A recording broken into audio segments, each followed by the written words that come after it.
ভারতীয় মা বাবারা গৌতম বুদ্ধের জামানার একজন মদ বিক্রেতার চেলার মতো হয়ে গেছে। কিভাবে সেটা বলি গল্পটা। এটা জাতকের কাহিনী।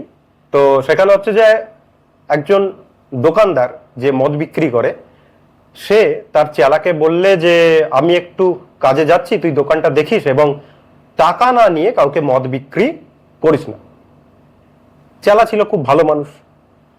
চেলা মদ বিক্রি শুরু করলো, টাকা নিয়েই শুরু করলো, কিন্তু খানিকক্ষণ পর সে অবজার্ভ করলো যে বেশ কিছু ক্রেতা মদ কিনছে এবং মদ খেতে খেতে একটু নুন চেখে নিচ্ছে।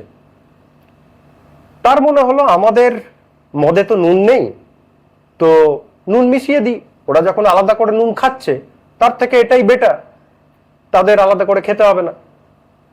নুন মিশিয়ে দিল, যা হবার তাই হলো।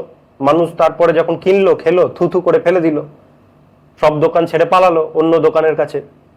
দোকানদার ফিরে এসে সব জেনে তো একদম মাথায় হাত। তো বাবা মায়েরা এই চেলার মতো কি করে হলেন?